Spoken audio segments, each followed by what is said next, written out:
Afraid, emotions getting in your way. Afraid, but why you let me fall in love if you're afraid to commit? And don't call me in the middle of the night and say that you're not able to be loved. That's not right. No, I don't wanna be that one. Still a million miles from you, so I'm gonna let you go.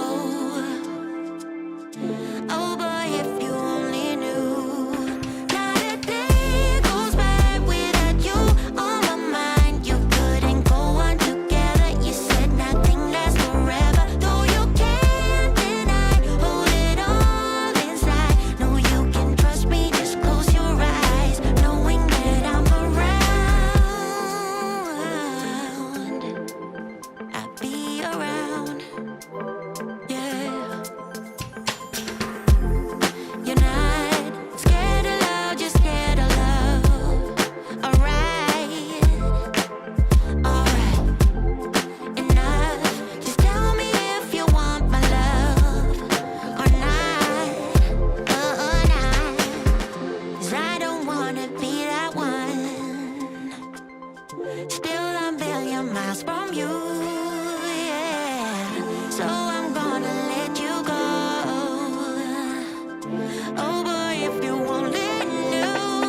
Not a day goes by without you on my mind. You couldn't go on together. You said nothing lasts forever, though you can't deny. Hold it all inside. No, you can trust me. Just close your eyes, knowing that I'm around. I don't wanna be that one. No, still a million miles from you. So I'm gonna let you go. You go. Oh boy, if you only knew. Not a day goes by without you on my mind. You couldn't go on together. You said nothing lasts forever, though you can't deny. Hold it all inside. No, you can trust me. Just close your eyes, knowing that I'm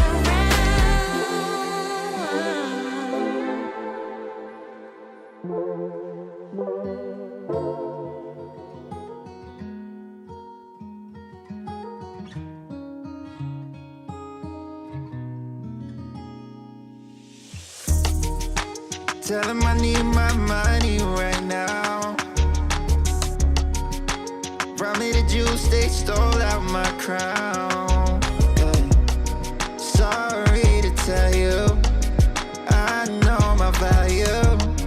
I'm gonna recoup, yeah. But don't waste my energy, my energy. I don't got much, don't be wasting all my energy. I keep it tight, don't let nobody get close to me. My heart is right, don't question my integrity. No, I thought we would be just fine, and I thought your heart was like mine. But let me find out, you've been going around throwing shots, running plots. Come on, man, tryna block my blessings, but no need for comparisons. What's from me won't be from me. Yeah, I'ma go through just to grow through. But pay me what you owe me for, I make what you've been saying about me true, true. Tell him I need my money right now. Brought me the juice, they stole out my crown. Yeah. Sorry to tell you, I know my value. I'm gonna recoup, yeah. Don't waste my loyalty, my loyalty. I let you in back then because I couldn't see. But now it's clear you ain't ever been true to me. My intuition ain't ever lied, I had to leave. Handle your bitch, patience. Do what you think you need to do to get your revenge. But you won't break me, God, that's my witness. Past the point of no return, I'm on a mission. Tryna block my blessings, but no need for comparisons. What's from me won't be from me. Yeah, I'ma go through just to grow through. But pay me what you owe me for, I make what you've been saying about me true. True. Tell them I need my money right now. Rob me the juice, they stole out my crown. Yeah. Sorry to tell you, I know my value. I'm gonna recoup, yeah. Don't waste my.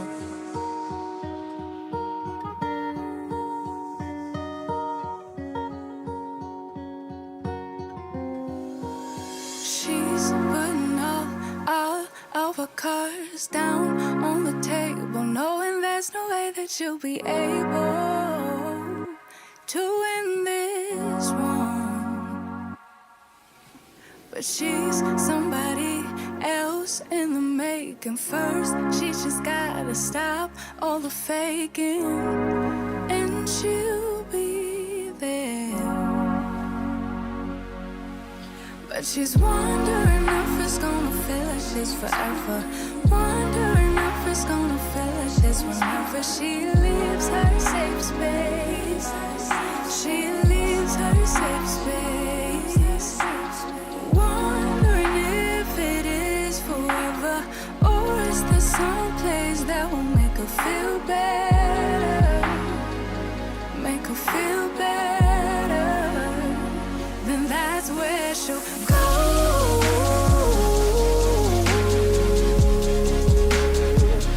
That's where she'll go.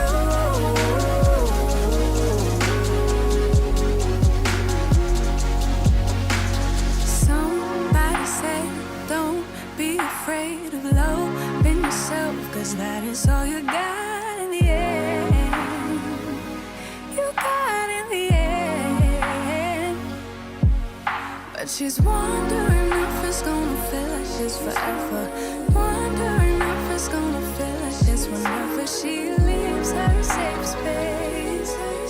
She leaves her safe space.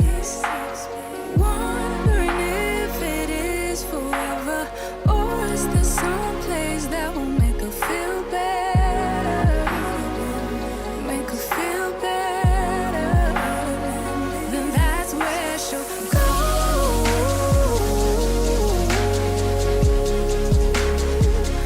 That's where she'll go.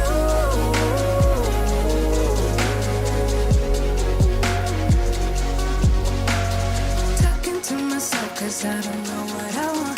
Yeah, I'm here talking to myself like someone's gonna respond.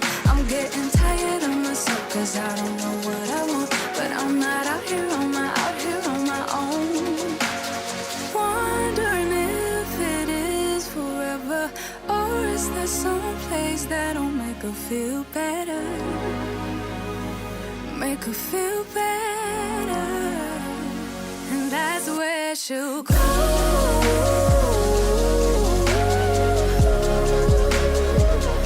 That's where she'll go.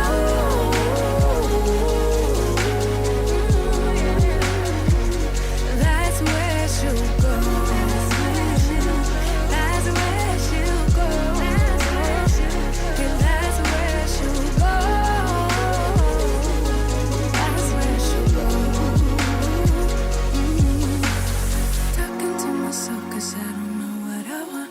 Yeah, I'm here talking to myself like someone's gonna respond. I'm getting tired of myself 'cause I don't know what I want. But I'm not out here on my own. Yeah. I want a house in the hills I pay big bills for. I ain't got in pocket. I wanna empty out my wallet. I wanna stop motion, stand still. Wallace and Gromit. I wanna talk more endlessly. I wanna neurotically vomit. I want more dollars from my mama. I want a palace in Prada. I want a Gucci bag where I can store my sorrows and hardships. I wanna gold plate my partners. I want endless tomorrows. I want a lot more than I got right now.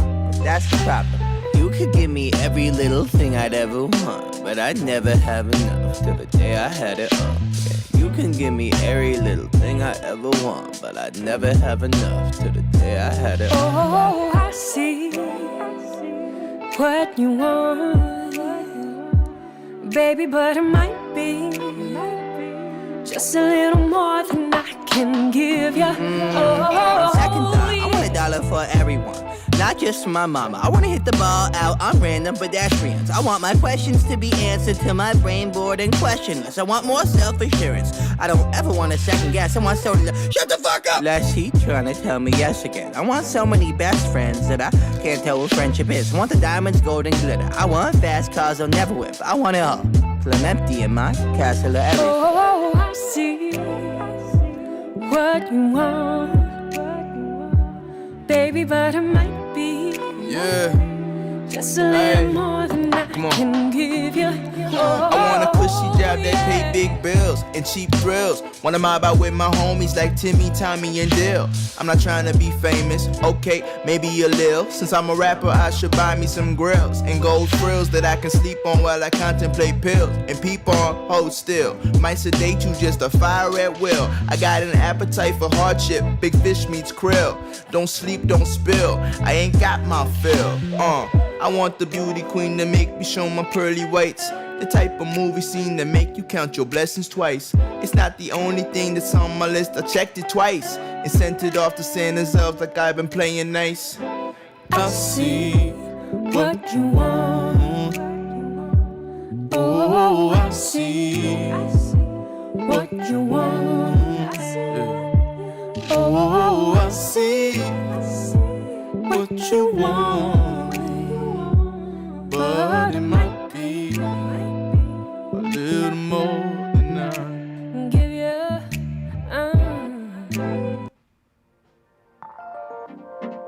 You broke my heart a million times.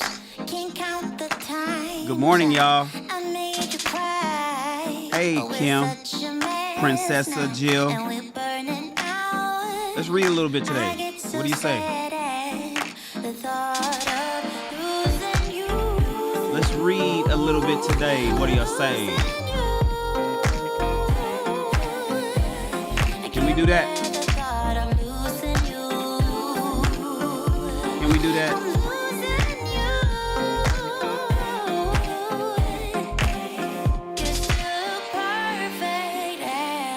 The day goes by, even the worst ones hate, they make me smile. Okay. I stop the world if it would give I'm with it us if you with it. time, yeah, to work things out, to work things out. Big Bad Bull, what up, bro? To work things out, to work things Who's all here today? Uncut, my man Daryl Long is in the house. Snuggles.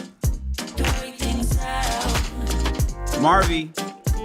Marvy, are you listening? Oh, yeah, to work things out. Marvy, I put the package right in my mailbox. Can we be honest? Marvy, My comfort I put the package right in the mailbox.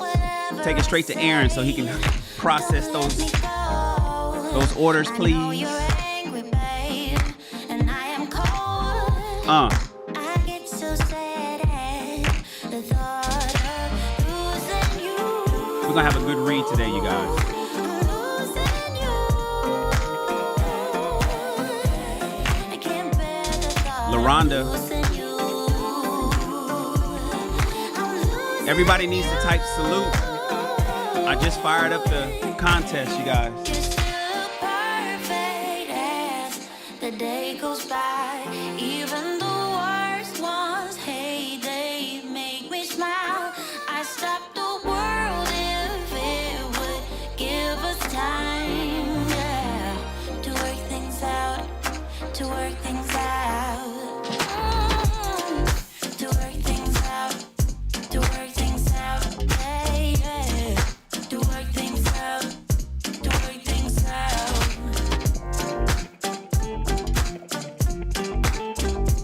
Oh, yeah. To work things out. To work things out. To work things out, to work things out. We're gonna jump right into it, you guys.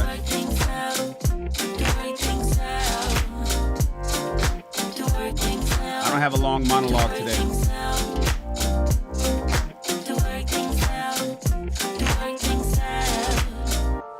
No long monologue today. Where's the contrast on the video? Good morning, everybody. Welcome to another chapter of Rich People Read, where we read a book a month to instruct you in the ways of the successful through the power of reading. We are currently knocking out the Book of Obsidian, a manual for the 21st century Black American gentleman. And we've been knocking it out, man. We've already finished the macro. We've knocked out the macro portion of this book. This book is split in two different parts, macro and micro. We've knocked out the macro, and now we're knocking out the micro. Today we are on chapter 33. We're on chapter 33. This book only has 43 chapters, I believe. 43 chapters total. So we're well past halfway. And it's been really informative. It's been really, really informative. I'm sure it's upset a few people. Some of the stuff that Obsidian has said has upset a few people. At the same time, it's enlightened a few people. It's given them some food for thought onto how they should navigate these dating, as Obsidian calls it, the dating and mating streets of Black America. The dating and mating streets of Black America. Here, I'll even read you the introduction. The introduction to this book is, over the past decade, there have been many things said and written about the state of Black love. Some good, and in many cases, mostly bad. No one had the balls to say what so badly needed to be said until now. After more than a decade of the most intense boots on the ground study of relationships and the science of human mating, Mumia Obsidian Ali, one of the founding fathers of the Black Manosphere and longtime podcaster, talk radio host, blogger, and writer, finally weighs in and gives his take. The Book of Obsidian is an unflinching, honest look at the state of dating and mating in the 21st century Black America, and it ain't pretty. Definitely not for the faint of heart or the politically correct that's so prone to being triggered these days. Ali's book is a hands-on manual that gives today's Black man the tools to navigate the minefield that is Black love today. Read the book if you dare and transform your life. That is the introduction to this book. And it's been really interesting. Hopefully that you guys most of you have been here with me the entire time that we've been reading. Uh-oh. Is that Marvy? Yep, that's Marvy. Marvy came by, swung by to pick up some stuff. We got, we run a business, by the way. YouTube is our side hustle. And I don't even want to call it a hustle because I ain't really making no money over here. I'm just over here giving information. But we have a fashion business here in Los Angeles. And Marvy is heading down to the office. And so she had to come by the house today because one of our distributors was not allowing us to come by their studio to pick up the stuff that we needed because of Omicron was hitting them. And they were like, they didn't want nobody coming by. So they had to mail it to me. So Marvy just swung by and she's heading downtown to our studio in the fashion district. She's probably listening to me on her. I'm sure she's listening to me on her phone while she's driving. So thank you, Marvy, for swinging by. I appreciate you. Why is the camera so washed out? Hold on.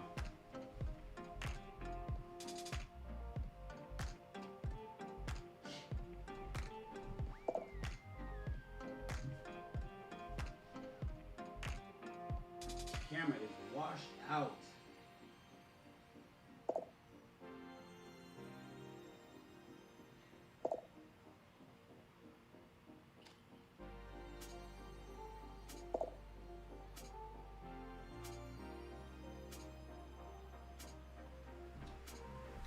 Hopefully that's better. Is that better? Is that better? It's a little better.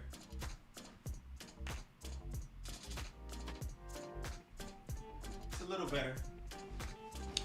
It was super bright. Okay, hopefully that looks better. Hopefully that's a better look for everybody. Had to do some adjustments. Jungle. Had to do some adjustments. Oh, everybody, Lakeisha Michelle. I think Lakeisha is on her anniversary. Everybody, let's give Lakeisha a salute. Ma'am, yes, ma'am. Lakeisha Michelle, let's give her a salute. Ma'am, yes, ma'am. Lakeisha Michelle, let's give her a salute. Ma'am, yes, I ma'am. think she just re-upped. She re-upped for another 1 month enlistment in the SR Army. Good to have you, Lakeisha. Good to have. Oh, Marvy is tapping into us. Look at that. I told you guys, Marvy is the best. Marvelette is the best. She is listening to us. She is listening to us. M. Mills is here. Miss Dre is here. What up, Steven? Steven is here. All right, guys, listen. We're going to go ahead and jump right into it. What up, Mr. Donnie Mac? Yeah, I'm feeling healthier. Donnie Mac, are you a noob? Are you frat? Donnie Mac, are you the noobs? I don't know. I need to know who the noobs are. You know, I need to know who the noobs are. I'm feeling better though. Thank you, sir. I am in fact feeling better. And then Sherry is, hey Sherry, how are you? So let's go ahead and read, you guys. Let's go ahead and just jump right into it today. All right, I appreciate you guys. Thank you so much. Oh, Marvy, real quick, can you swing by OTLA? OTLA should have an order ready for you. They got 2 orders ready for you. So just want to throw that out there. Marvy, swing by OTLA since you came by the house and you heading downtown. Just swing by OTLA. Like, you know how you do, Marvy. You be making shit happen. You be making. Swing by OTLA and they should have something for us. You know what? But they might not be open. It's 9 o'clock. And they know, they lazy. They don't get there till like 11. Do a drive-by. And if you could see inside, if they in there, then we should have 2 orders ready. If not, we'll pick them up later on today. All right. Hey, security boss is here. Hey, love. Thank you for the support, security boss. Thank you for the support. Everybody, let's give a shout out and a number 1. Being number 1 isn't easy. To security boss. Let me switch my sounds. Got to switch to this one here. Boom. Being number 1 isn't easy. Everybody throw your ones up to security boss. Unsolicited. She blessed the channel with $10 today. Appreciate you, love. Appreciate you. Let's go ahead and make her the stream sponsor. Why not? You guys, I already know that you guys are following her, right? Right? Everybody here is following Security Boss Unlimited. You know, we got to support the people that support us. Security Boss Unlimited is now the stream sponsor. Make sure she streams across the screen. Thank you so much for your blessing. And I appreciate you. I appreciate you. All right, guys, we're getting ready to go ahead and knock this out. We're going to knock out some readings today. We're going to blast right through these 4 chapters. We're going to blast right through these 4 chapters. So I want you guys to listen, tap in. If you have a copy of the book yourself, go ahead and get it out so you can read along with me. Other than that, just listen to your boy Shan. Just listen to me. I'll do all the reading for you. All you got to do is just keep one AirPod. Big Bad Bull is here. All you got to do is keep one AirPod in your ear and just listen to me read. At the end of this, and once we're done, you will be able to say, oh yeah, I read that book. I read that book. You don't have to actually read the book to read a book. You can let somebody else, read it for you. Everybody, throw your ones up to Big Bad Bull. Being number 1 isn't easy. Everybody throw your ones up to Big Bad Bull. He says he has a meeting in 10 minutes. Oh, that means he won't be able to be here. Catch the replay, Big Bad Bull. Catch the replay. Big Bad Bull, he matched Security Boss. So I'm going to put him up here as a co-sponsor of today's stream. We're going to put him up as a co-sponsor of today's stream. Thank you, Big Bad Bull. You did not have to. I say that all the time, right? I wonder how many other people say that, because I really coined the phrase, you did not have to do that, but you did it anyway. You did not have to bless this channel with a $10 super chat, Security Boss and Big Bad Bull, but you did it anyway. Thank you so much. You already know it's hard to say thank you. I've seen both of you give super chats to other people. You received super chats. You received blessings from others. So you already know how weird it is to say thank you so much. But we say it nonetheless, right? All right, guys. I appreciate it. Let's get ready to read. Marvy, stop texting and driving. Stop texting and driving, Marvy. Put the phone down. I already know how you are. All right. All right, guys. Let's go ahead and knock out chapter 33. What do you say we go ahead and knock out chapter 33? Give her the red card. Give her the red card. So just listen to your boy. I'll take it from here. You guys just turn up the volume and listen to me, and we're gonna read along. Kimberly said, "Oh, I need no. You know what? I'm from LA. We don't put our Christmas trees away until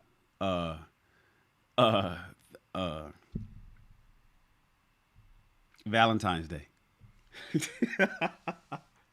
We don't put the Christmas trees away until Valentine's Day. I got my Christmas tree still up. I like it. And I like it when the lights, if the batteries are dead, I'm going to put some more batteries. I should put them in there now. You know, put the batteries in. I like it. You know, I live alone, you guys. And living alone, sometimes, you know, my house feels, it gives me this sense of warmth when I come out and I see that pretty, there's no presents under there. But the Christmas tree is a nice look for my living room. And so I keep it. Should I get rid of the Christmas tree? Should I take down the Christmas tree and put it away? It's because this is an artificial Christmas tree. It's the kind, you know, you pull it out and you fold it up and you stick it back in the box, and I put it up in the attic. But I like looking at it. I enjoy my Christmas tree, Kim. Leave me alone. Leave me alone. Right? All right, guys. See, Kim is saying I need a woman to turn my house into a home. My house is not a home. It's just a bachelor's pad for a guy to just sleep in. But a woman's touch would have put that Christmas tree away by now, huh, Kim? Yeah. Oh, well. It is what it is. All right, guys. Let's make it happen. Chapter 33. Give her the red card. This is only 8 pages. It's only 8 pages long. Let's read. I'm going to read pretty fast today, okay? All right. What's the origin of the phrase, "Don't call us, we'll call you"? A fuller version of this phrase would be, "Don't call us, we'll call you if we need to." Of course, anyone hearing this line can reasonably expect not to need to wait by the phone. It is quite a recent phrase, mid-20th century American, and appears to derive from the brush-off lines given to theoretical auditioners. The earliest citation I've come across is in the Ohio newspaper, the Toledo Blade, March 1944, in Dorothy Killingham's column, The Voice of Broadway. Audition after audition left her with nothing but sorry, and not the type, and don't call us, we'll call you, and a heart that was close to breaking. While there is a great deal said and written about men being rejected by women and the need for the former to take it on the chin like a man, there is relatively little said or written about the reverse. And in light of the fact that the holiday season of 2019 is upon us, I thought it be the perfect time to discuss an otherwise inescapable reality. How, when, and under what circumstances should you reject a woman from consideration to be in your company? The origins of the red card. You will kindly recall my November 11, 2019 members only chapter, It's Only Paper, in which I not only made the case for a gentleman having a social life and being industrious, but also the history of the calling card and why it was and remains so very important. In particular, your business card will make introductions and exchanging pleasantries with the ladies a heck of a lot easier and smoother to do, instead of trying to come up with pickup lines, especially when you may not be cut out for that sort of thing. Though by no means, please do not get me wrong, a witty wordsmith can go a long way with a fierce mouthpiece. More on that in the upcoming chapter. Stay tuned. However, no matter how hard one tries, there are times, more often than not, in fact, where it becomes necessary to jettison a woman from your midst. You got to just get rid of her, right? And knowing how and when to give her the red card is a perfect way of doing it. But first, we must know the origins of the red card itself. Most sports enthusiasts here in the United States may not be aware of it, But the idea of being given a red card is very familiar outside of the United States of America who follow soccer or football, right? It's what we call soccer here. According to Wikipedia, under the entry penalty card, a red card is described as follows. It is a red card which is used in several different sporting codes. Its meaning differs among sports, but it most commonly indicates a serious offense and often results in a player being permanently suspended from the game, commonly known as an ejection or dismissal or expulsion, removal, or sending off, often with personal embarrassment, right? In many sports, the ejected player's team cannot replace them and thus must continue the rest of the game with one less player, which may be a significant advantage. Wikipedia continues with respect to soccer. Association football, a red card is shown by a referee to signify that a player has been sent off. A player who has been sent off is required to leave the field of play immediately and must take no further part in the game. The player who has been sent off cannot be replaced during the game. Their team must continue the game with one player less.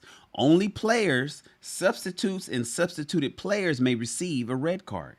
If a goalkeeper receives a red card, another player will be allowed to assume goalkeeping duties. Teams will usually substitute an outfield player for another goalkeeper if this is the option is available. A red card will be shown to a player who has committed a serious offense, such as violent conduct or an illegal and purposeful obstruction of goal scoring opportunity for the opposing team. A red card will also be shown to a player who accumulates 2 yellow cards for more minor offenses. Now, as you can see, my particular system or way of doing things with regard to ladies is thus adapted from the world of association football or otherwise soccer. And I and my associates have tested this method out in the field to great success.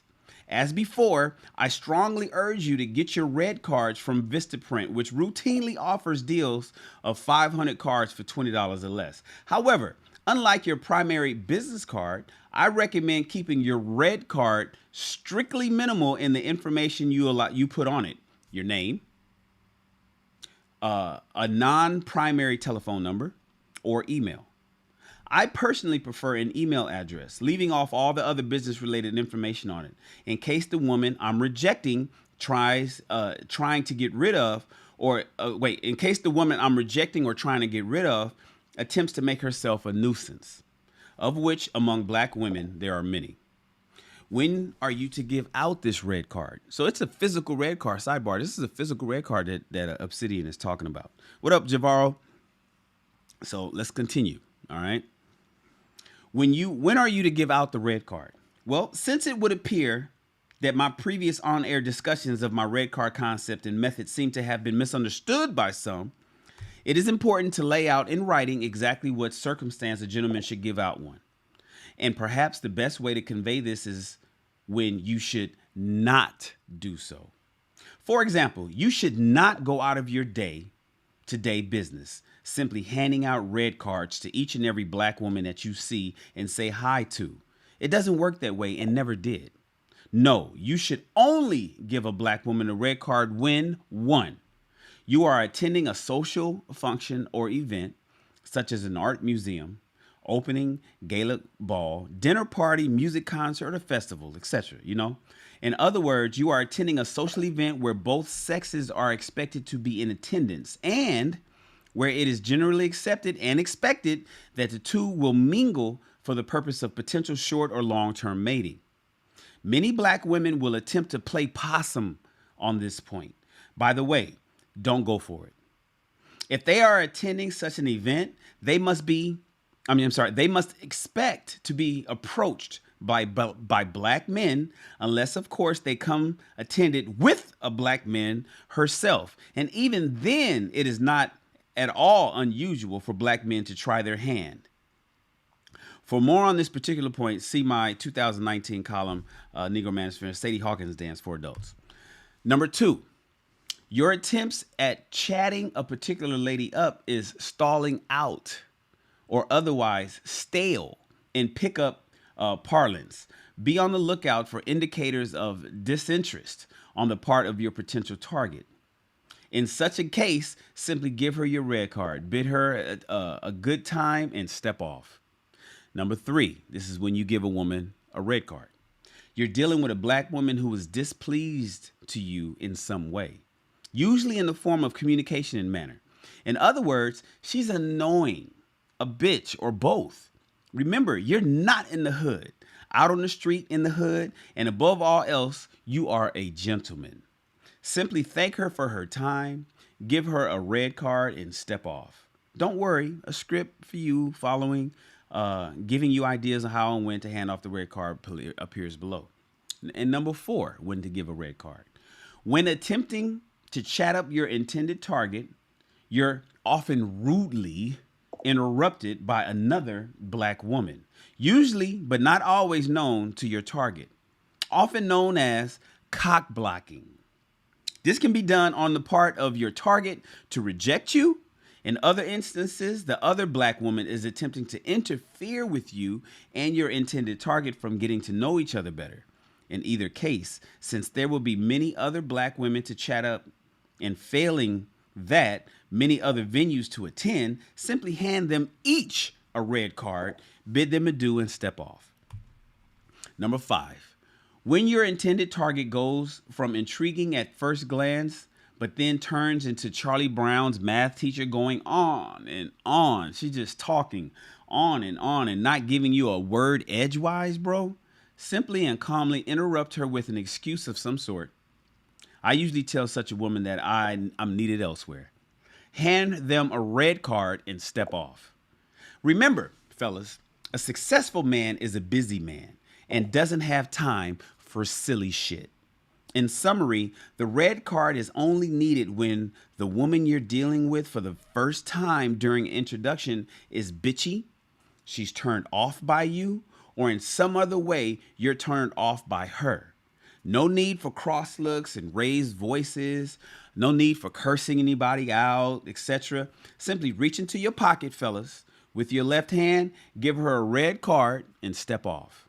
One last thing. Your red cards are different from your usual business cards, and it's highly advisable that you have both on you when you go out for the evening. I generally keep about a half a dozen or so in my complement of cards, the rest made up of, say, a dozen usual cards. I find that I rarely have to give out more than half a dozen, but your mileage may vary. The importance of knowing when to eject. Although a lot of time is given to getting out there and trying to pick up the ladies among pickup artists and dating coaches for black men, very little is said about a black man knowing when to eject or when to excuse himself, when to drop an interaction with a woman. This is particularly true in black American society, where there are many black men who try really, really hard to get at the ladies. And truth be told, this rarely works. Those guys would do a lot better off simply ejecting the woman they were trying to chat up and move on to others. Anyway, the red card method is an excellent way for you to learn when to eject and how to do so with economy and grace. As noted above, no need to get angry, fellas. No need to get offended. There's no need for yelling or shouting or cursing anyone out. Simply smile, give her one of your red cards, and bid her a good day. You'll see that with time and practice, it will get easier and your ability to eject will become smooth with each try. Examples of using the red card.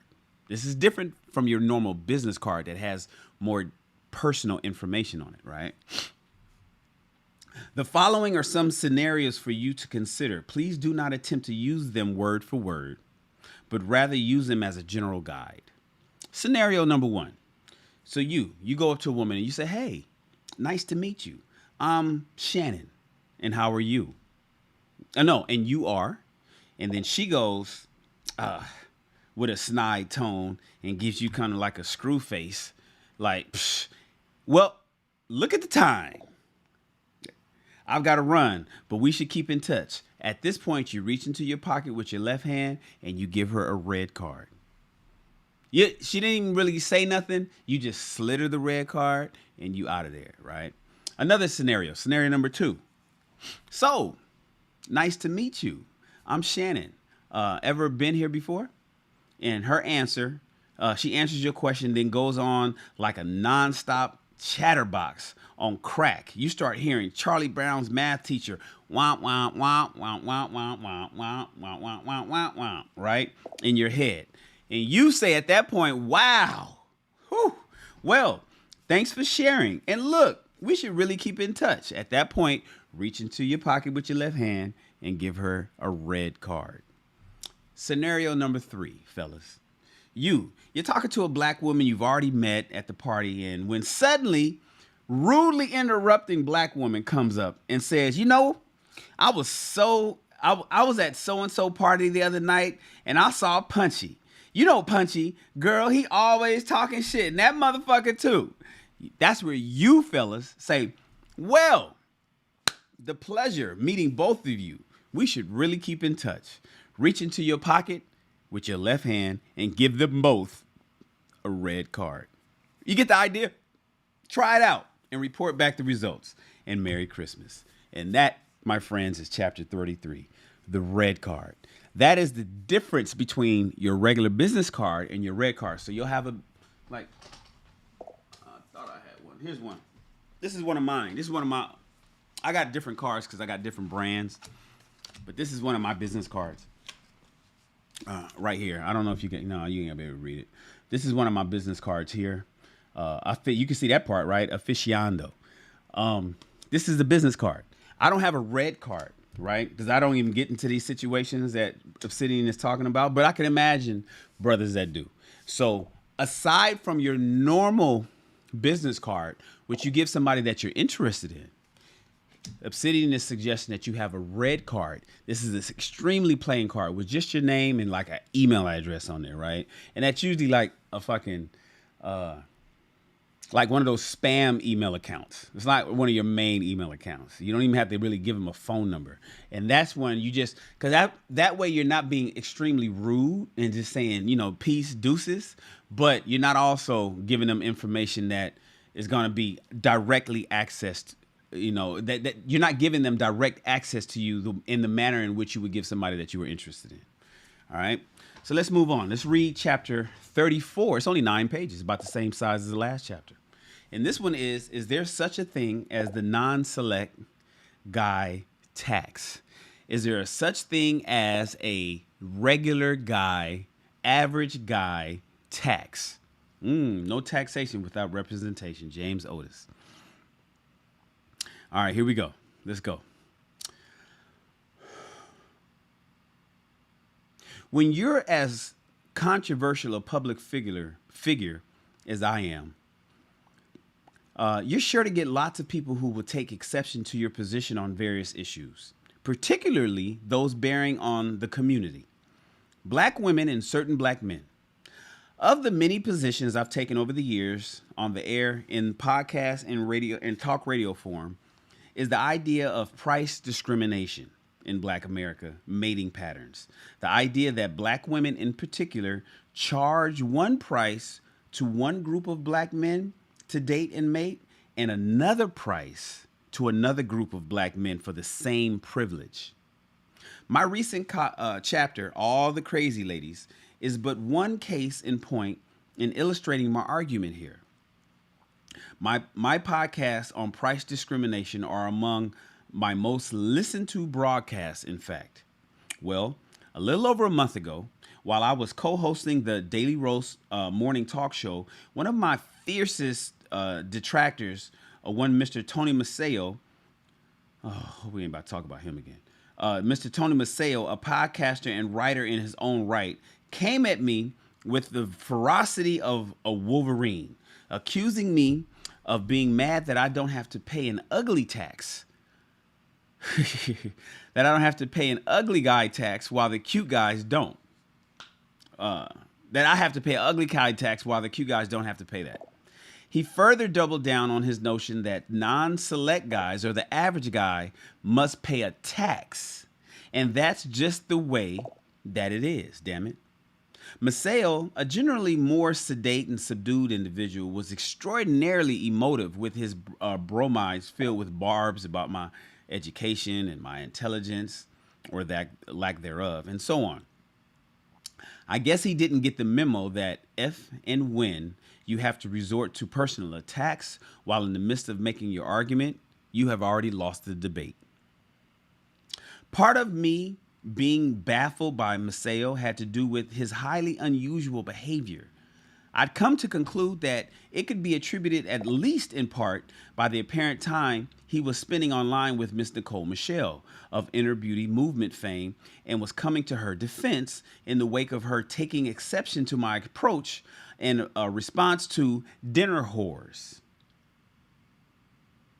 But after the whole ordeal was over and I had some time to reflect on the matter overall, and Maceo's quote-unquote tax argument in particular, it gave me a golden opportunity to prove once and for all that not only did Maseo, an admittedly formally trained economics major in college, got it wrong, but that non-select guys or average guys are under no pressure whatsoever to pay any tax to date and mate with black women in the least.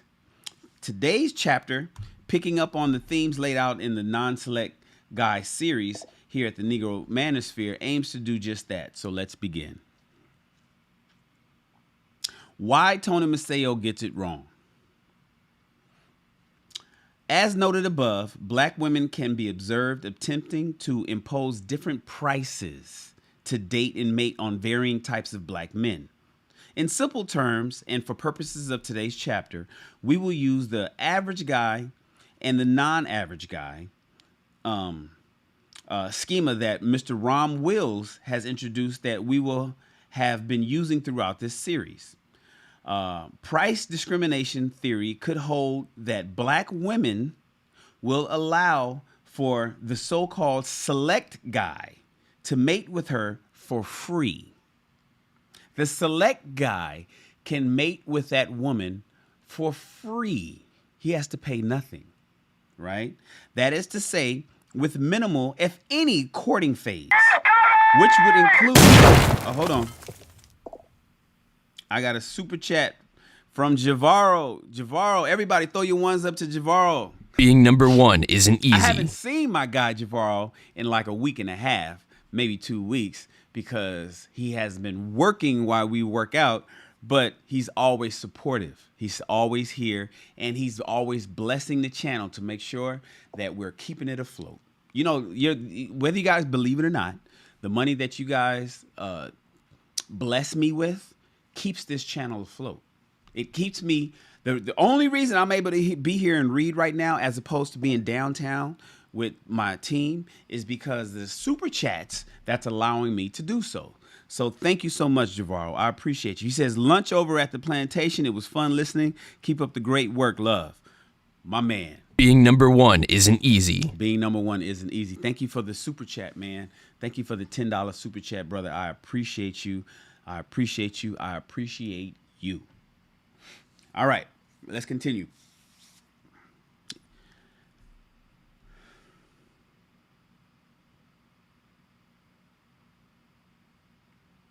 All right. Where do I start? Here we go. Price discrimination theory would hold that black women will allow the so-called select guy. That's Pookie, right? That's Ray Ray. That's the 6 foot tall, sexy black guy that she wants to have sex with, that she doesn't have any problem giving him her number. That guy that she looks at from a distance and is like, ooh, I like that, right? She don't know nothing about his character. She don't know if he can provide. She don't know if he broke. She don't know if he's fucking crazy. She just knows that he looks good, and so he becomes automatically the select guy. She will allow that guy to mate with her for free. That is to say, with minimal, if any, courting phase, which would include the cost of dates. For example, a recent piece published by the USA newspaper gives a state of breakdown of how much it costs a man to date in America. And in the home state of Commonwealth of Pennsylvania, the average cost of a date is nearly $200. I will definitely be talking about this and its implications in a future chapter, so stay tuned. So that guy, he may not even have to take her out on a date. Certainly not a $200 date. While she is charging, on the other hand, the average guy, the non-select guy, a quote-unquote tax for the same privilege. This is what Maseo's argument is. The only problem is that it's wrong. Let's count the ways, shall we? Number one, black women cannot impose any form of taxes on anyone. Despite Maseo's formal college education in economics, my relative lack thereof, one doesn't need to be an economics academic to know what a tax actually is. For one thing, in consensual societies such as the United States, where there is a rule by consent of the governed, any kinds of tax proposals must first be signed off by the people, the taxpayers. To use the analogy of Maseo has done would suggest that first and foremost, black women are in a rulership position, and they are not. No one died and made them congressman, senator, president, or queen. They did not run for any elections, nor were they appointed. Most important, they did not run their price discriminatory practices or tax by black men, select and non-select alike, to get our consent as to whether we would like to pay. Therefore, for these reasons alone, there can be no non-select guy tax. Number two, black women cannot punish those who do not pay the non-select guy tax. As noted above, black women are not a governmental body. They weren't elected or appointed, nor did they run their tax ideas by the governed black men. As such, they not only have no ability or authority to impose taxation upon the non-select black man, but they also have no way to punish those who choose not to pay the tax. For example, say a black woman attempts to impose this tax on a non-select average black man like Shannon, right? That black man can and should vote with his feet and dump that bitch right on the spot. What's she gonna do about it? Sick the IRS on him? Please. Number three, black women offer nothing in exchange for these taxes. Again, going by Maseo's argument, in consensual societies, taxes are by definition of benefit of the tax-paying public and citizenry. This is what it's meant to be, a government of, by, and for the people. And as well, the idea of no taxation without representation. As noted in my earlier cited piece, All the Crazy Ladies, it is clear that there is a substantial number of black women who have no compunctions, taxing certain black men and then absconding on their duties to make good on these taxes they impose on certain black men. In a consensual society such as ours, such an action is unacceptable. They will be thrown out of office and might even face criminal prosecution. No, my friends, what Maseo suggests isn't a tax, but something closer to fraud. Something that we will examine further. Read on. Tony Maseo doesn't know the difference between tax and a fee. Tax and a fee. What Maseo really means to say, I think, is that black women are in fact engaging in price discrimination, but rather than attempting to impose an ill-conceived tax, what they're really doing is charging a fee to the average bros, a higher price for the privilege of being in her presence and for, to quote another author of some repute, the possibility of sex. The big difference between a tax and a fee, my friends, is that while the former has specific conditions placed upon it within a governmental framework, the latter is purely within the context of the free market. And as such, any business operating in a free market has every right to charge its customers any price they wish. However, that doesn't mean that there won't be consequences. For example, competition. Competitors. In this case, other women, foreign and domestic, may in fact charge a lower price to date and mate than many black women charge, and as a result, attract more women. Indeed, we are starting to hold on.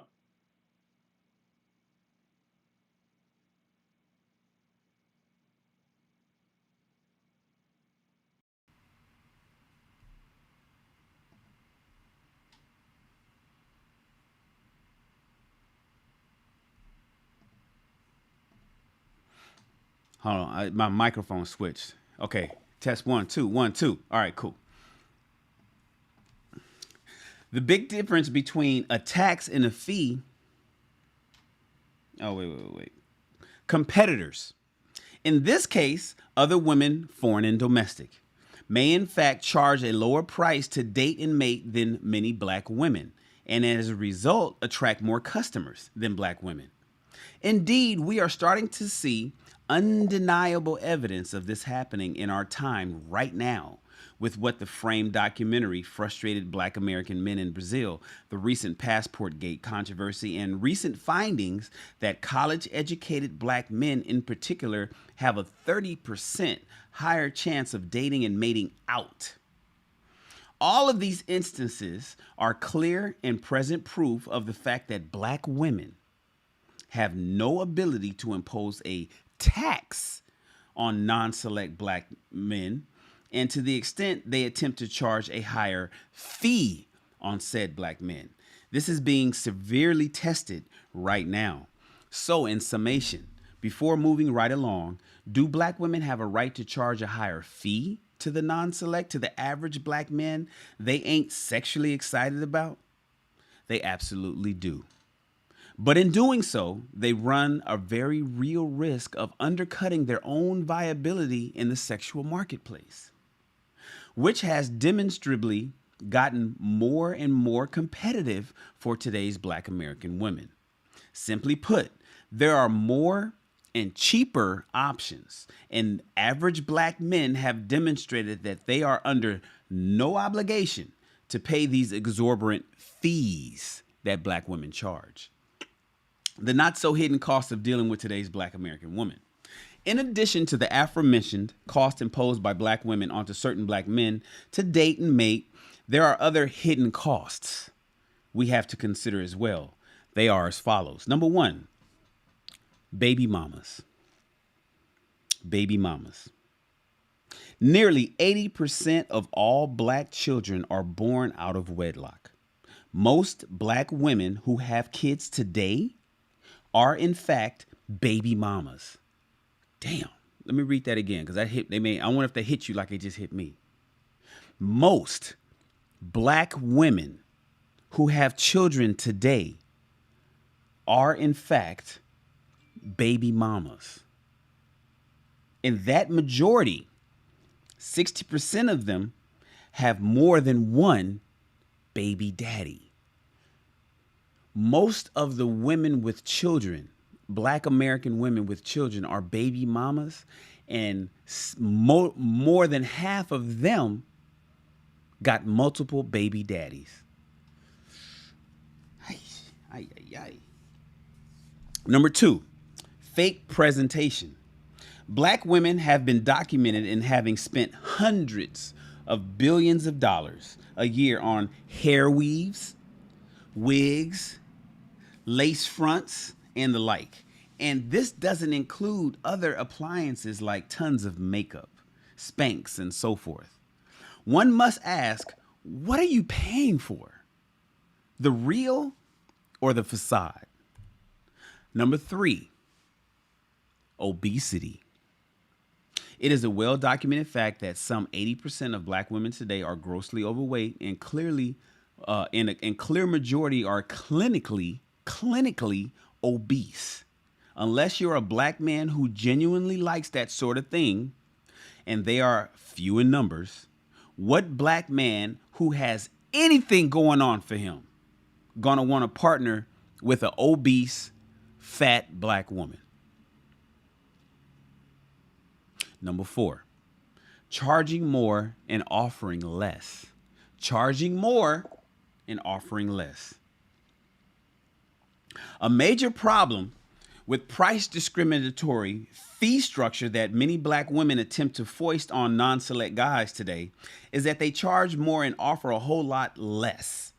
For example, it is not at all unusual for many black women to bust it wide open for a select fuckboy, but suddenly become a Mormon lass who never heard of sex in her life when it comes to the average guy. That might have worked in the last century. It certainly will not work today. Number 5, black women in debt. A black enterprise, among a great many others, have noted that black women's net worth is a measly $5. And they now hold the most college debt of everyone, which makes the prospect of partnering with them long term a very dicey proposition. As noted above, the spending habits on health and beauty aids, clothing and food and drinks and trips and cars, etc., to say nothing of trying to bail out select fuckboys, all add up. With what non-select guys or the average guy worth his salt wants to hitch their wagon to that. What average guy worth his salt wants to hitch his wagon to a woman who is let's run down it. A baby mama, wears a weave, fat, mental problems, and personal defects. Far too many black women have severe mental illness, emotional wreckage from dealing with the fuck boys that they all selected, and extreme unwillingness to be cooperative and submissive. Key components for mate selection criteria for any man. Why should an average guy have to put up with all of that? Are you kidding me? Simply put, and far more than any of us are willing to admit, there is a deep and profound reason why the black marital rate is not only the lowest of all Americans, but it is at an all-time low for black Americans itself, since the U.S. Census records have been keeping record in the late 19th century. And the short list above explains a lot. In a previous era, many non-select guys would have grinned and bared it. But today, average guys ain't taking it. Average guys are not falling for the okie doke. Average guys are not accepting the shit that they used to accept yesteryear. The power of being an educated non-select guy consumer. As noted in today's chapter and repeatedly elsewhere, today's non-select guy or the average guy has realized that he does not have to pay more and get less from today's rank and file black woman. There are other options, like it or not. There are the relatively small pool of black women who are willing to play ball. There are non-black women in country. And then there are both black and non-black women abroad who, again, have proven themselves more than willing to play ball. Non-select guys, or the average guy, are beginning to wake up to the fact that the power of the purse ain't no joke.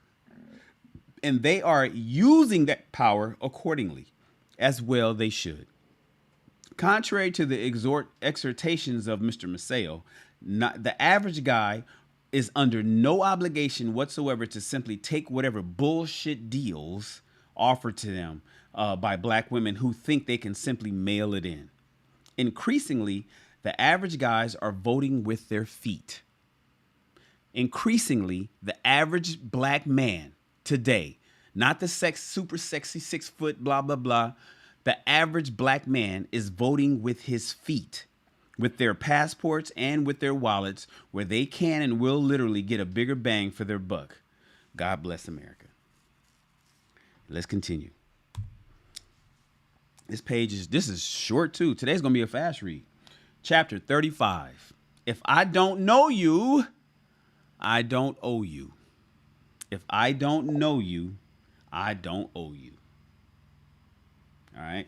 And then I'm going to skip the quotes. You know, I don't like the quotes. All right, here we go. Ever since black feminist activists and general overall miserable social media personality Feminista Jones ill-fated "You Okay Sis" anti-street harassment Twitter hashtag campaign some 5 years ago, there has been an increasingly shrill harangue on the part of noisy black women on social media, outright demanding that good black men do their God-appointed duty and protect their black women from threats, external and internal. Protect the black woman. Protect the black woman. Protect the black woman. We've all heard it. Protect black women. Protect black women. And who are they asking for this protection from? The average guy that they're not willing to give no fucking sex to. The average guy that they pass by. The average guy that they don't care about dating or mating or giving a time of day to. The average guy that they ignored through their entire 20s and wants him to be the cleanup man once they finally reach their 30s, 40s, and 50s. That's who they want to protect black women, right? Let me be clear. I want to add, I got to embellish this part because I know, right? Protect black women from threats, external and external. Back in the summer of 2018, the chorus got louder still by using their supposed case in point, a spat of incidents of black women being put in harm's way and captured forever on worldstarhiphop.com and used as a cudgel to rhetorically beat good black men into submission. Last week, longtime femininity influencer and self-described dating coach for black women, Miss April Mason. Now, this happened a year. I remember, I heard the story. I didn't know about it until I really got into this space. But this is what happened. Last week, longtime femininity influencer and self-described dating coach for black women, one Miss April Mason, became the latest member in the Good Black Men Ain't Protecting Me camp. Good black men ain't protecting me camp. Okay? In a truly frantic and disturbing 14-minute long rant posted on YouTube, Miss April Mason alleged that her cousin, one Cynthia Collier, was nearly abducted by 3 nefarious-looking black men riding along in a silver Dodge Charger with black windows. Along with loud declarations about how she is a refined hood nigga, pledges of allegiance to the hood life, and calling out the East Point, Georgia Police Department, Miss April Mason took a special time out to also call out so-called good black men to protect black women who, like her cousin, live under the constant threat of being spirited away by the ne'er-do-wells of the hood.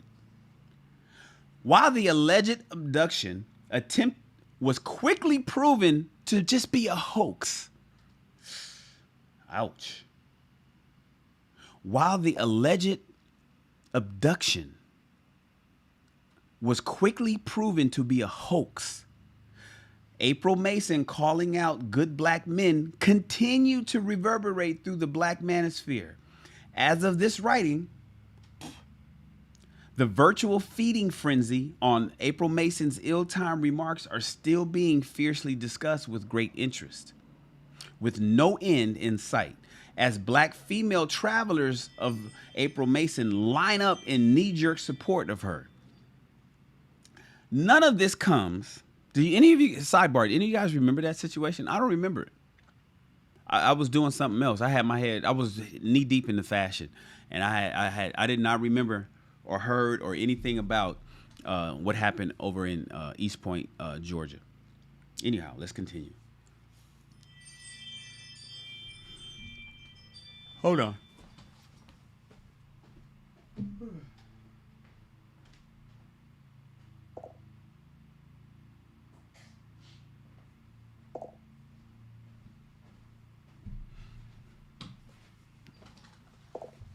Yeah, Jill, I don't remember it.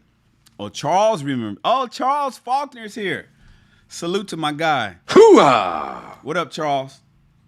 Charles remembers it. I don't remember that. That was, but I mean, just to imagine. So what happened was this woman was saying that she was getting ready to get abducted by 3 sketchy guys in a silver Charger with black windows. And it turned out that the shit was fake. It was false. No police report was done. The police was kind of like, yeah, no, this didn't happen, so on and so forth. In the midst of that, April Mason was like, yo, black men, protect black women. What the fuck? You see, you got these niggas out here doing this stuff, blah, blah, blah. And it turned out that it was false. All right. Now, let's continue. None of this comes as any particular surprise to yours truly. After all, black women have been saying some iteration of black men need to protect black women for 3 decades running at this point. But what is different is that this time around, the rank and file black men online is no longer taking the verbal drubbing laying down. And now Miss April Mason is just starting to find that out. Newsflash, black women. Protection is earned. Protection is earned, not just automatically given. Not automatically given by the black men that you ignore, that tried to date you in your 20s, that you passed by, that you called dusty, that you said was, was a scrub. You can't ask the scrubs to protect you. I remember when the song came out. We use that song oftentimes as we talk about the mentality of the "I don't need a black man" thing, because that was like one of the anthems, right? I don't want no scrub. A scrub is the guy that can't get no love from me. Okay, don't ask him to protect you. You can't say protect me from these hood niggas, and then you turn around and when he wants to take you on a date to get a slice of pizza, you say, you're a scrub. You're hanging out the passenger side of your best friend ride trying to holler at me. The fuck? You can't get with me.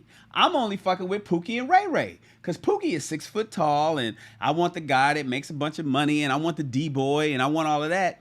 But protect me from him. I need you to protect me from him when he starts being unruly, but I'm only going to fuck him also. You can't get no pussy. I'm sorry. You're a scrub. I'm only going to fuck these hood niggas that I think is really handsome. But when these hood niggas act out, I need you to step up and protect me. Does that make sense? I hope that's helping everybody, give you a picture of what is happening these days. And what Obsidian is saying in this book is saying that these scrub dudes is realizing, wait a minute. No, fuck that. Don't ask me for help.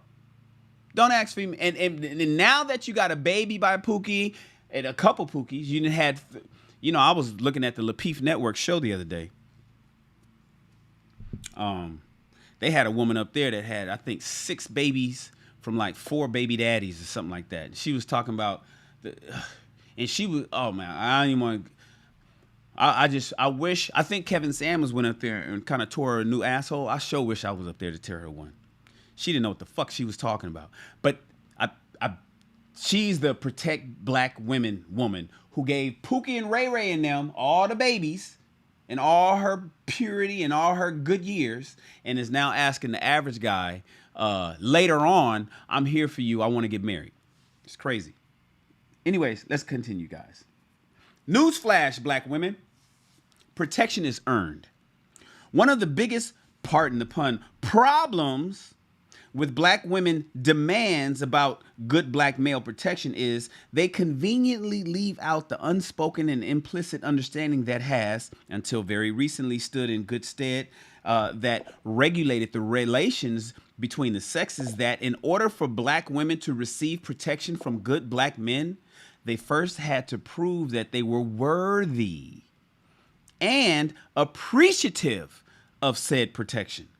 But in classic monkey see, monkey do fashion, black women aped their white feminist sisters and made virtual enemies, not just out of black men in general, but good black men in particular. Indeed, it is not at all unusual for black women like Feminista Jones, Crystalline Carrison, and now Miss April Mason taking particular time out of their oh so fabulous lives to lambast good black men for falling down on the job. Note, none of these black women or those like them can be seen out on the block with torches and pitchforks demanding that the select fuckboys, you know, the very same types of black men that they love to suck and fuck and procreate with, trying to save by wrecking their financial futures with, and more, to protect them. They don't want them to protect them. Oh no. But they want the demand of that good average black man to do it. Bitch, please. Please. Please. Many black women honestly believe that they are beholden to no good, non-select black men, that no such black man can tell them anything, that they don't owe such a black man anything, not even the time of day, but then have the fucking gall to demand that we protect them. Unfreaking believable. Only in black America, where everything is ass backwards, are women who honestly believe that they don't have to do anything to get the protection and regard of good black men. They only need to show up, be black, and have a vagina. Meanwhile, white women, Asian women, Hispanic women, green women on Star Trek don't do this, because they understand that if they want to be taken care of by the good men of their races and ethnic groups, they can't be acting any old kind of way. And they certainly can't be talking greasy to the very good men they need for their survival. All other groups of women understand that in order to get what they want from the men who matter in their society, they have to conduct themselves in a certain way. They have to demonstrate through their speech, through their actions, through their behavior, that they are women worthy of being protected and are appreciative of the men who are courteous and kind to them. Only black American women insist on and persist in engaging with the very same kinds of actions, speech, and behaviors that have led them to the place where they are today. The least married, the least partnered, the most baby mamaed, the most divorced, and the most alone woman in the entire fucking country. They win on all of those. You guys, the black women take the gold medal in all of those. You get the gold medal in the least married. You get the gold medal in the least partnered. You get the gold medal in the most divorced. You get the gold medal in the most alone. And you get the gold medal in the most baby mamaed. You won the gold medal in all of them. Shout out to my man, Mr. Donnie Mac. Shout out to my man, Mr. Donnie Mac. He hits us with a $5 super chat. What does Mr. Donnie Mac says? He said, it's like women who read the book of Ruth, hoping for their Boaz, but have no idea what gleaning really means. You guys understand the book of Ruth? Do you understand who Boaz was? And do you know what gleaning means? You have a homework assignment. Mr. Donnie Mack has just hit all of you ladies that's reading or watching or listening to this podcast with a homework assignment. It's like women who read the book of Ruth, hoping that hoping for their Boaz. They want their Boaz like Ruth did, right? But have no idea what gleaning means. Shout out to my man, Mr. Donnie Mack. Everybody throw your ones up. Being number one isn't easy. Throw your ones up to Donnie Mack. Thank you for the investment and the blessing, brother. I appreciate you. Back to reading. Black women demand the right to be rude, obnoxious, disrespectful in extremes, to suck and fuck and reproduce with the worst kinds of black men, to act an utter fool, to look even worse, to berate the very kinds of black men who can actually offer them something in this world, and then act shocked when good black men have had enough of their bullshit and fuckery and have decided not to heed the call of protect black women. Hear no black feminism, see no black feminism, speak no black feminism. What really galls me about this, and is distilled to the fuckery of Miss April Mason, is how she, in yet another recent YouTube video, attempted to play the not I card when she claimed that she's not one of these I don't need no black man black women. Yet readers of this book will know well that if they had $1 for every time they heard a black woman loudly and defiantly just say just that, how they don't need no black man, none of us would have to hit the lick ever again in this life or the next. As prominent black male YouTuber and black cultural critic Uncle David Carroll, rightly observes, now all of a sudden black women want to feign ignorance of the I don't need no black man mantra. And even non-black Americans are familiar with that. Even non-black Americans are familiar with the nerve of these broads. It's a classic case of gaslighting 101, if there ever was one. You just cannot make this stuff up. Well, sorry, ladies. And I use that latter term very loosely. But that black feminist dinghy has already sailed. As noted above, for at least 30 years straight, we have listened to so many of you, black women, make it clear as day that you are black women and we just got to hear you roar. Fair enough. And now black men, especially the good ones, have listened to you. You have made it clear that you do not desire us. You have made it clear that you do not respect us. And you've made it perfectly clear that in many ways, big and small, you have actually contempt for us. All right, then. So now, our position is that you are on your own. Want to be strong and independent? You got it. Don't need no man? Cool. You got it. You can pay all your own bills. No worries, ladies. You got it. So now you have to take care of yourself. After all, it's highly likely that April Mason and her cousin, Miss Collier, that your mouth and behind got you in trouble. Use one or both to get you out of it. Trust me, us average guys will not interfere. We promise you we won't.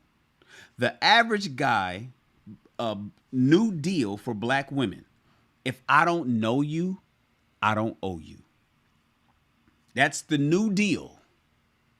If I don't know you, I don't owe you. In case you ladies haven't figured it out by now and are a bit slow on the uptake, please allow me to make things clear as a bell for you. We, average guys, have decided to operate along the following lines regarding you all. If I don't know you, I don't owe you, which simply means if we're not related by blood, a mother or a sister or a daughter, or if we have not established a sexual, where's my sounds at? Sexual relationship. such as marriage, long-term girlfriend, or even a fuck buddy, or if you are not paying us for bodyguard services or personal security, we don't owe you shit. We don't owe you shit. The days of instinctual protection of black women in an ad hoc fashion, if they ever existed, are over. You black women have made it utterly clear that you didn't like the old way of doing things. Too much patriarchy, right? Too many men in charge. Don't you know? And like your white feminist sisters, those white feminist sisters that recruited you, you've chucked the pre-existing social contract. Cool.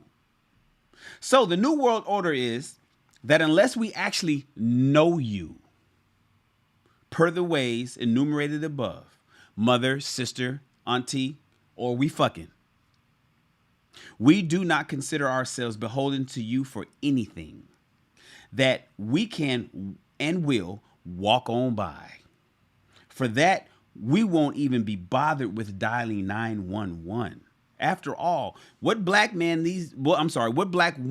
these days doesn't own a smartphone? Often the most expensive smartphone, right? Black women can do everything with their smartphones, from whiling away the time on Facebook and Instagram to snapping pics of their latest meal and how their ass looks, because they're going to show their ass on camera for sure. They're going to turn around and show you how fat their ass is on Instagram. That's how that's their main pose, right? That's their main pose. Something tells me that they will be able to manage butt dialing 911 in the event something gets hairy. Everybody throw your ones up to C. Anthony Johnson. Being number one isn't easy. Everybody throw your ones up to C. Anthony Johnson. Thank you, brother. He says, salute.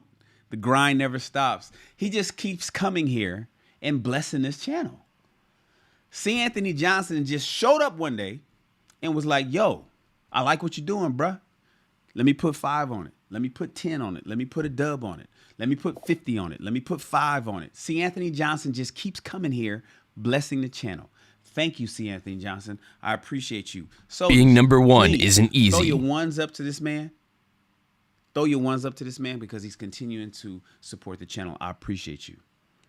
Let's continue.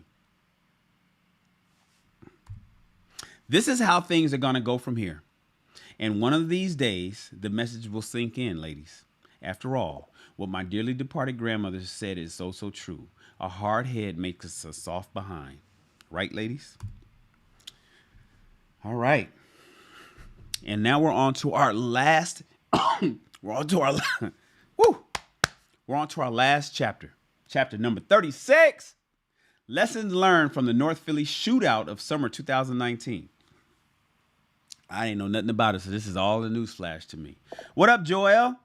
Joel is in the house. I didn't even know Joel was tapped in with us, you guys. Everybody, hoo-ah! Wait, throw your ones up. Being number one isn't easy. Like Joel is doing to C. Anthony Johnson that blessed the channel. And then everybody, just throw a hoo-ah to my man Joel. I haven't seen him in a while. It's been like 2 weeks. Anyways, it's good to see you here, bro. We're wrapping up the last chapter. We do 4 chapters a day.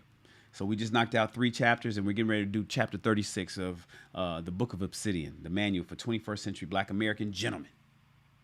The last chapter, ladies, is, I get it, protect black women. And it's kind of tough for me to read some of that, but I understand what he's talking about. You can't turn around and say, fuck, you can't for decades. I remember hearing it when I was in the Army, and I got out of active duty in 1994. I remember hearing, I don't need no man. Y'all was singing that song. Then I remember when Foxy Brown came out and Lil' Kim started singing. They got rid of artists like MC Lyte and Queen Latifah. No, y'all didn't want to listen to them no more. You guys did not want to listen to what those black sisters, them black sisters, UNITY. Ain't that what Queen Latifah used to rap? She was rapping about unity. UNITY, raise the black fist, let's get together. That's what Queen Latifah used to rap. And y'all black women was like, we don't want to listen to that shit. And then when Lil' Kim came out and was like, fuck a nigga, you could do this, eat this pussy, fuck all y'all niggas. Y'all was like, oh shit, Lil' Kim is the new boss. Lil' Kim was the new mascot for black women. And then Destiny's Child was singing their songs. And then, like I mentioned earlier, because that was bills. Can you pay my bills? Can you pay my telephone bills? Can you pay my automobiles? Then maybe we can chill. I don't think we do. So you and me are through. Dun, dun, dun, dun. Y'all know the songs. Do you understand what that did to us men?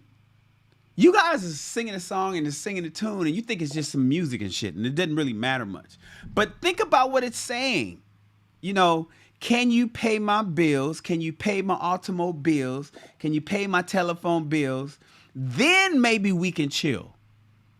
And I don't think you do, so you and me are through. That's what the fuck we were saying to. And us men were sitting around saying, damn, for real? Like that? And then, that was the follow-up to shit like Scrubs. I don't want no scrub. Scrub is a guy that can't get no love from me. He's hanging out the passenger side of his best friend's ride trying to holler at me. That was the lyrics. And that song sold 10 million copies. Y'all was the anthem. Y'all was loving that shit. And then there was other songs like Independent and, and To the Left. And come on, you guys. Don't act like we don't know what the fuck we talking about. And we're looking back like, okay. And so now these guys are the same guys that was trying to talk to these women who were young, in the prime of their life. And you know who they only fucked? Was them hood niggas. The dude, the college guy, the non-select guy, the dude who was working really hard to build a legacy and to get in a good position and make money and so on. He couldn't get no play. He got no play. You laughed at him publicly at the roller rink right here in Los Angeles. We got World on Wheels. We got Venice Beach. We had fucking Century Club. I could go on and on, you guys. And you laughed. You laughed in niggas' faces. And they was like, damn, I'm just trying to meet you, get to know. And he wasn't good enough. Instead, you guys all fucked the same 20% of niggas. You all ended up screwing the same dudes. The same niggas. These dudes had women. They could say anything they wanted to you guys. The average guy couldn't say shit because you was too busy laughing at him. He was a scrub. But if he was tall and he had it going on and he had the right kind of car, didn't matter that he had a job or anything like that. This nigga was screwing all of y'all. And he was having babies by all of y'all. And y'all didn't care. And now that bill is due. That bill is due. So now that it's 2022, people are saying, brothers are saying, see, you think they forgot, ladies. Some of y'all ladies think niggas forgot that they're now 45 instead of 25. 20 years later, you think that dude forgot. No, he didn't forget. You know what he did? He stacked his money. He got in shape. He became hot and sexy. And what did you do? You became fat and sloppy. Oh, that's right. And you got the babies. You had the babies from Pookie and Ray Ray. They 20-something years old now, right? They're 19. They're 22. They're 24. And you're saying, oh, all of my kids are grown. They're out of the house. As if that's some fucking amazing thing to say. As if you saying, oh, all my kids. Oh, so well, where's the baby daddy? Where the nigga at that you fucked 20 years ago? Why you don't try to holler at him? He don't want you. Oh, so it's hey big head, Hey, big head, what's up? How are you today? What's going on? How you been? Oh, it's good to see you. And now you look a mess. You look a mess. You sloppy. You just a big ugh. And you want me to do what? And some of you guys raised the price? You want me to pay for more? You want me to pay more than that nigga paid 20 years ago? Hell no. That's not happening. But you know what happens is, like this story here with April Mason and her cousin, protect black women. Who are you asking to protect? Black women. Oh, the same guy that you forsaken 20 years ago. The same guy that you didn't give a fuck about 20 years ago. The same guy that you said, scrub, scrub, scrub. You want him to protect you today simply because you black and got a pussy. Yeah, that's not going to work like that. Protection requires respect. You got to earn it, ladies. Ladies, you got to earn it. And if you haven't earned it, and don't make it, and don't, you know, I get it. It wasn't you, right? It was your friends. I get it. Every time I talk to women, they seem to have fucking amnesia. They make it seem like it was everybody else except for them, the person that I'm actually standing there speaking to at the time. Sometimes I know it was them because I watched them do it. And then even today, they're still saying the same shit. It's weird to see. I see them. I'm still friends with them on Facebook. And I look at them and I say, oh, wow. And they say, hey, Shannon. I'll be like, hey, you know, well, what's the latest with your fat? No, don't worry about it. Don't worry about what I got going on. Don't ask me no questions today. You don't need to know nothing about it. Oh, Shannon, I heard about your podcast. Oh, okay, well, follow, subscribe. I know they're watching now. I'm talking about you because you're the ones that Obsidian is discussing in the last chapter that's asking for protection. But when the average guy was trying to holler at you 20 years ago, he wasn't good enough. Well, get the protection from that nigga that you had babies with. Get protection from Pookie and Ray Ray that you was so quick to fuck without any qualifications. You're not asking him. Ask him that today. Don't ask the average guys for protection. And that's what the last chapter is all about. Sorry for the small rant. Let's continue. Chapter 36. The most disrespected woman in America is the black woman. The most unprotected person in America is the black woman. The most neglected person in America is the black woman. Malcolm X. The above quote is, of course, from the late civil rights leader and activist Malcolm X. It is frequently cited in arguments made by vocal contingent of black women active on social media and as well by at least some black men, all in service to the notion that black men as a group have somewhere failed to provide and protect the black woman writ large. It is often cited as a counterpoint to the arguments made by the Black Manosphere, a collection of websites, blogs, and social media platforms devoted to black male counter-cultural viewpoints, such as this one. And isn't always interesting how black women are always seen as a collective when it suits black women to do so? Of course, these same black women will demand to be seen as individuals. Oh, the irony. It informs today's chapter. This time last year, black women were heard complaining on social media like YouTube and Facebook about how they weren't being protected by black men. About how they weren't being, how they weren't being protected by black men. Complete with a spate of world star hip hop style videos of black women around the country being assaulted in some manner or another by both black and white men. The implication was obvious. Black men as a collective had fallen down on the job in protecting black women. Those videos and often shrieking commentary that followed by noisy black female social media personalities continued well into this year. On Wednesday, August 14th, 2019, at approximately 4:30 p.m.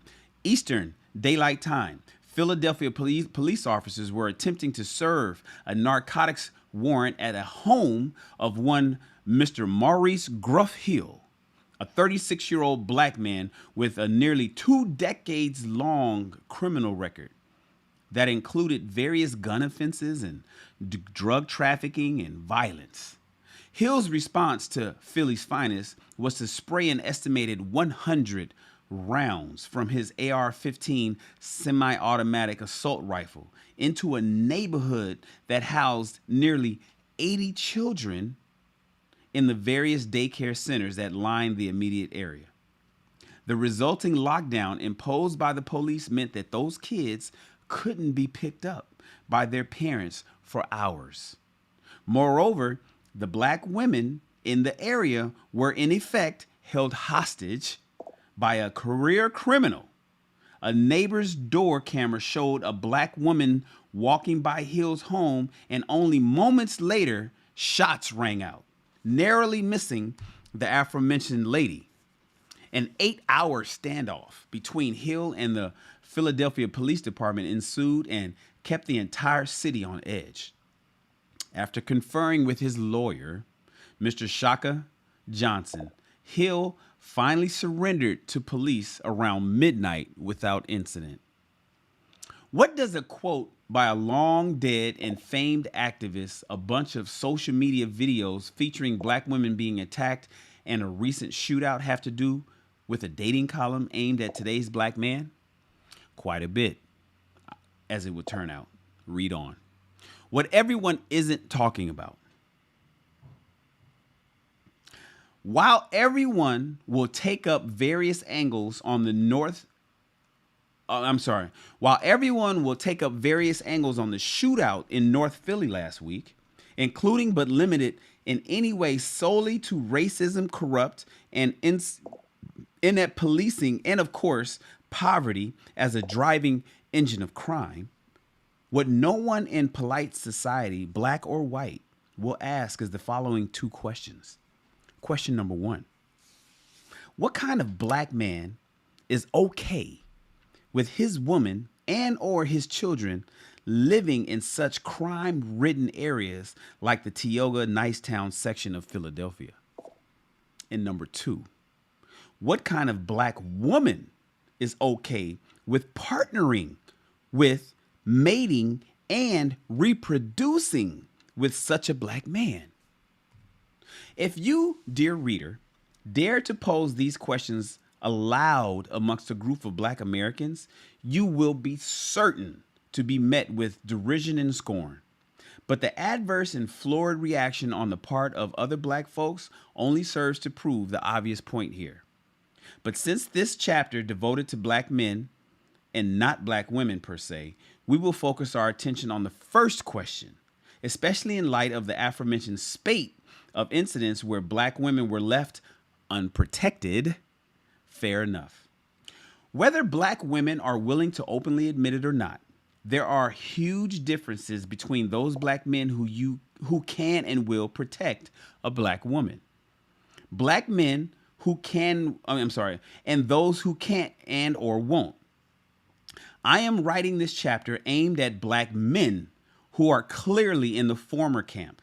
And in doing so, I will once again prove the point that far too many black women simply aren't interested in partnering with a competent black man who is about his business and knows how to see to it that the women who are with him are in fact safe. So with all that said, let's begin. Gentlemen, protect their women, but are smart about it. Gentlemen, protect their women, but they're smart about it. Yes, it is true. It is the responsibility and duty of any man to see the personal safety and security of any woman he is with. That is absolutely true. I told you guys, sidebar, told you about the 4 P's that I say men are placed on this planet for: protection, provision, problem solving, and procreating. That is our job. So yes, it is true. It is the responsibility and duty of any man to see the personal safety and security of any woman that he is with. Be that for the night, the weekend fling, a friends with benefit arrangement, a marriage, a live-in lover relationship, a sugar daddy, sugar baby deal, etc. Doesn't matter how you slice it. This is the time-honored deal between any man and woman in a sexual or romantic context. His provisioning resources, status, and protection for her youth, beauty, and fertility. It is something observed throughout the planet's animal species, and it is so for humans. No matter how many black male bums are attempt to argue and harangue otherwise on social media, it is still true. Black men who fail at their duty in this regard are truly pathetic and should not be befriended. There, I've said it. It has long been the case, and rightly so, I might add, that should the situation call for it, that a black man must be prepared to lay down his life. He must be prepared to die in the defense and protection of his woman. End of sentence. Any black man who balks at this duty is not a black man worthy of any competent black man or gentleman's company or association. Full stop. I hope, did you guys understand that? Are we clear on what we're saying black men's jobs are? Are we clear? Are we clear about how we feel about those who don't agree? Okay, let's continue. However, there's a bit of fine print here that must be gone over and examined, as well as the role that black women must play in order to qualify for said security and protection. Whatever the arrangement and understanding she has with the CBM. We will, what is the C part? CBM, something black man, but I'm not sure what the C stands for. Competent black man, CBM, competent black man. We will get into that in the next section of today's chapter, but first, the business of this section. Okay, listen up, everybody. While it is given that a black man should have some measure of self-defense training, I certainly do, right?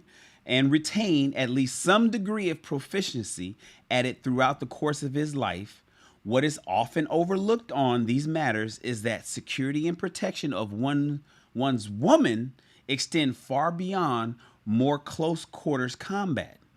After studying these matters, conferring with many professional soldiers, special forces operators, bouncers, bodyguards, martial artists, and the like, I have come to the conclusion that the very first thing to consider is what the old adage the real estate world holds dear: location, location, location. And using my hometown Philly as a case in point, security and protection of your woman really is a matter of where you live, brothers. The Tioga Nicetown section of Philly, as expressed on this excellent crime data map put out by the Philadelphia Inquirer newspaper website, makes its point clear. In a section that contains just over 17,000 residents, almost 16,000 of them are black. The median income is just under $25,000 a year. The poverty rate is nearly 31%. And those without a high school diploma is at 21% in this area. In the past week alone, there have been 9 aggravated assaults with firearms and 5 robberies, and 2 of those involved guns. There was also a reported rape on August 15th, 2019, one day after the 2019 North Philly shootout. Compare and contrast with, say, the West Mount Airy section of Philadelphia, again using the Philadelphia Inquiry data map for the same time period. As you can see, there are approximately 5,500 blacks, along with 5,900 whites, 447 Asians, 367 Hispanics, and 629 multiracials round out the roughly 13,000 residents of this section of Philadelphia. Clearly, the more diverse population plays a role in a safer environment. evidenced in part by a very low crime rate there. The last time a homicide took place there was back in 2011, nearly a decade ago. Well, note that the median income of the West Mount Airy is nearly 3 times that of the Tioga Nicetown area. The poverty rate is only 1/3 of the Tioga Nicetown area, and those without a high school degree, only 5%, 1/4 of what is in Tioga Nicetown. So, by merely using some simple metrics of my own hometown in real time, we can safely say that while it is useful, helpful, and wise for a black man to know how to throw them hands, as well as being proficient in the use of some form of weapon, be ranged, melee, improvised, or all the above, what is very clear from the data is that location plays a critical, even more important role when it comes to safety and security of one's woman and, if applicable, family. Read children. The Obsidians know this and know it well and understand that the single best way they can provide security and safety for their women and families is to prepare themselves. Accordingly, this means that they require all the education that they can. Failing that, they acquire all the vocational and technical training that they can, because these skills will enable a black man the ability to live a much better quality of life, which will perforce translate into added safety and security for any woman he chooses to partner with. A competent black man and gentleman being able to offer security and safety to a black woman is a huge advantage and asset, and no such black man should ever forget it. If you ever need a refresher, just look at what happened here in Philly in the summer of 2019. The role of the uncooperative black woman. The role of the uncooperative black woman. That's what I call the unfriendly. Remember, I got the 5 F's. Fit, feminine, friendly, faithful, and fun. Friendly equates to cooperation. The role of the uncooperative, or otherwise in Shannon's terms, unfriendly black woman. And now, my brothers, we have come to the really good part. That of the unfriendly / uncooperative black woman.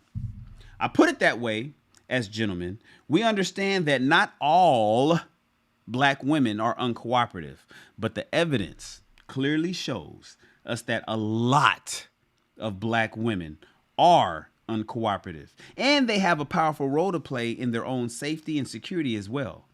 How so, you might ask? Consider the following. Number 1, you are not responsible for black women who have not submitted to you. Fellas, number 1, you are not responsible for black women who have not submitted to you. This is hugely important because the very same black women seen squawking on social media talking about how black women aren't being protected by black men collectively, more often than not, have not themselves submitted to a black man worth a damn. If they did, they wouldn't be on social media now, would they?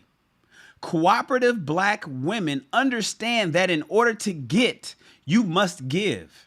And they know that to live in a nice, affluent, safe, and secure area under the leadership and protection of competent black men, they have to be willing to listen to his advice and submit to his direction. This means, amongst other things, number 2, not going into no-go zones.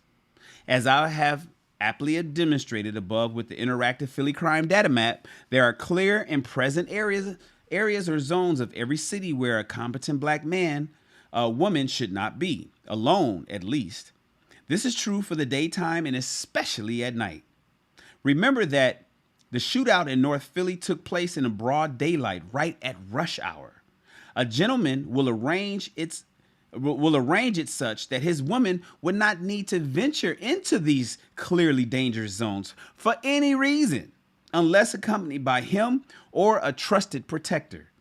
Uncooperative black women, on the other hand, are drama queens and thrill seekers, drawn to such dangerous areas like a moth to a flame. Such black women are to be avoided by thinking black men like the plague. Basically, fellas, chicks that like drama and like hanging in the fucking hood, ignore her, run from her. She ain't your type. Period. Number 3, not being out at late or odd ass hours. Many black women, being staunchly uncooperative, hold the view that they can go anywhere they damn well please, at any time of day or night they want, either with their homegirls or all by themselves. They are free to do so, but they cannot expect gentlemen such as us to pull their bacon out of the fire. No, ma'am. The way they run our homes is simple. If you are not back home by or before midnight, you are locked out. Don't like it? Go live on your own and be prepared to get your own security. I'd recommend hiring a bodyguard. Oh, that leads me to my personal favorite. Number 4, wearing clothing and colors that get black women into trouble. The clothes that you select to put on your body, that strip of cloth that you decide to scantily clad across your nipples, and the colors that you wear that can get black women into trouble. This is a huge part of safety and security and the like, and like the above, one that UBW, I'm gonna just go ahead and say uncooperative black women really like to flaunt under some warped rubric of feminism. Well, ladies, feminism wasn't there to help those black women out when that knucklehead was letting off 100 rounds and shooting 6 cops last week. Now, were they? Many black women love to wear the most revealing clothing possible in the least civilized areas of town. When they get what they ask for, demand that good black men do some sort of bystander intervention. I don't think so. Because any black woman worth her salt, that is, with one of the Obsidians, knows and understands that what she wears, how she acts, and what she says alongside where she goes all play a make or break role in her ultimate safety and security. In fact, the cooperative black woman understands that she can protect herself and her man by being very mindful of how she looks while going out alone and where she goes. Many a black man has found himself in the ICU of the local hospital or on a coroner's slab, dead behind uncooperative black women wearing, saying, doing what the fuck she wants. Do not let this happen to you, black men. There's more, but you get the point. Black women, whether they want to admit it or not, are not passive victims. They too have a very important role to play in their own security and protection.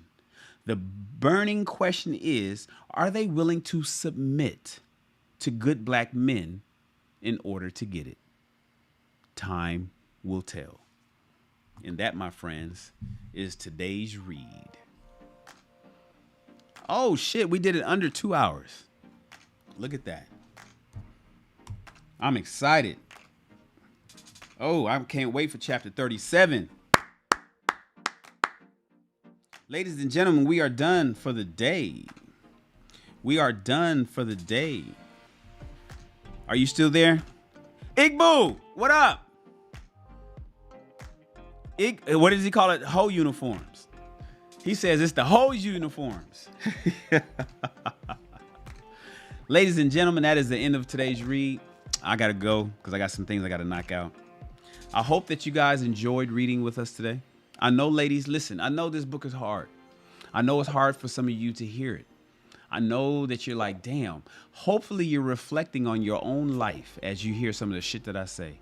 Let it upset you. That's what I wanted to do. It's designed to shake you up, because giving you sugar-coated, nice, cutesy words and shit ain't worked out. It's not worked out. So now we're giving it to you raw, straight, no chaser. All right? Don't be upset at what you hear. Make the change so that you're not part of that statistic. It's just that simple. I appreciate you guys for tapping in with your boy Shan.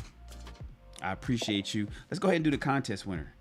Sometimes we forgetting to hit this, but I'm gonna go ahead and hit it right now. All right, let's see. And we are going to close the entries, and then we're gonna pick a winner. Hey, Lakeisha Michelle is the winner. It's gonna pop up. Hopefully it'll pop up. Hopefully it'll pop up. There it is. See, I didn't pick it. The system does it. Lakeisha won. Lakeisha won. All right, let me close this out.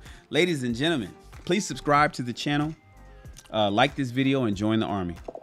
We have a discussion for everyone over at the sidebar .shannonrawls.com. So go to your website and go to sidebar.shannonrawls.com and join our Facebook group. We have a private Facebook group over there that's growing, and we're having back sidebar discussions on a lot of the stuff that we talk about here, but this stuff just in general that's happening in the world. I'd love to have you over there. My name is Mr. Shannon. Thank you for reading along with us, and remember, reading is the way to expand your mind and your bank account. Tune in next time to Rich People Read, and you, my friends, are dismissed. Yeah.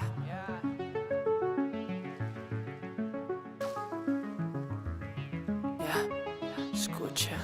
En mi en tu habitación, solo los 2 segundos que hay que detener. Porque si no siento tu voz o tu olor, te extraño y te quiero ver. Quiero ver. Tanto me falta. Todas esas noches tan soñadas. Que me levantes sin mirada. Tú tienes pinta de indicada. Me haces falta, bebé. Dime qué tengo que hacer pa' tenerte de una vez, pa' no poderte perder. Dulce, eres mi bombón. Te quiero melocotón. Por ti corro un maratón. Solo de la dirección. Tú y yo, queriendo más amor. Pa' mí no es suficiente. Yo quiero tu calor. Tú y yo, con esa conexión, somos lo que la gente no ha visto de los dos. Tanto me falta, todas esas noches tan soñadas, que me levantes sin mirada. Tú tienes pinta de indicada. Mira, somos perfectos, es algo indiscutible. Mi estilo y tu estilo no están disponibles. Solo soy sensible cuando te tengo porque eres irresistible. Tus labios combinan con tus ojos, porque eres tan pretty que hasta yo de eso miento. Chica, necesito mis anteojos. Quiero verte en noche hermosa de todos modos. Tú y yo, queriendo más amor. A mí no es suficiente. Yo quiero tu calor. Tú y yo, con esa conexión, somos lo que la gente no ha visto de los dos. Tanto me falta, todas esas noches tan soñadas, que me levantes sin mirada. Tú tienes pinta de indicada. Tanto me falta. Tan soñada, que me levantes a mirada. Tú tienes pinta de indicada.